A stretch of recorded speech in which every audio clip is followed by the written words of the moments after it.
اعوذ باللہ من الشیطان الرجیم بسم اللہ الرحمن الرحیم۔ دوستو، آپ جانتے ہیں کہ امام علی علیہ السلام کا اخلاق کیسا تھا۔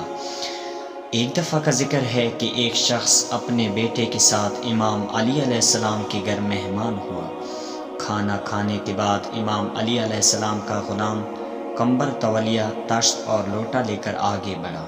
آپ نے کمبر سے یہ چیزیں لے لی تاکہ خود مہمان کے ہاتھ دھلائے۔ مہمان نے اپنے ہاتھ کھینچ لیے اور عرض کیا، یہ کیسے ممکن ہے کہ آپ میرے ہاتھ دھلائیں؟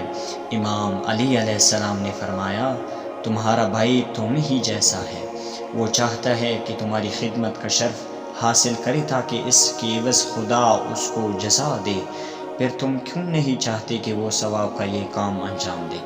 پھر بھی مہمان نے انکار کیا، مگر جب امام علیہ السلام نے اسے قسم دی کہ میں اپنے مومن بھائی کی خدمت کا شرف حاصل کرنا چاہتا ہوں، لہٰذا مجھے نہ روکو، تو وہ بڑی شرمندگی سے راضی ہوا۔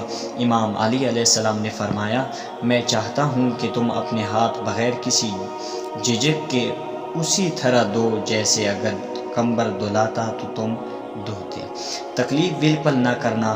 جب امام علی علیہ السلام مہمان کے ہاتھ دھلا چکے تو آپ نے اپنے بیٹے محمد بن حنفیہ سے فرمایا، اس کے بیٹے کے ہاتھ تم دھلاؤ، میں تمہارا باپ ہوں اس لیے میں نے اس کے باپ کے ہاتھ دھلائے ہیں، اور چونکہ تم میرے بیٹے ہو اس لیے تم اس کے بیٹے کے ہاتھ دھلاؤ۔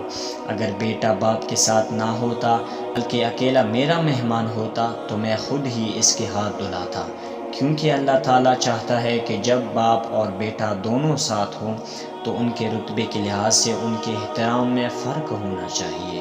محمد بن حنفیہ نے امام علی علیہ السلام کے حکم کی تعمیل میں مہمان کے بیٹے کے ہاتھ دھلائے۔ امام حسن عسکری علیہ السلام نے اس واقعے کو بیان کر کے فرمایا، سچا شیعہ ایسا ہی ہوتا ہے۔ والسلام علیکم ورحمۃ اللہ وبرکاتہ۔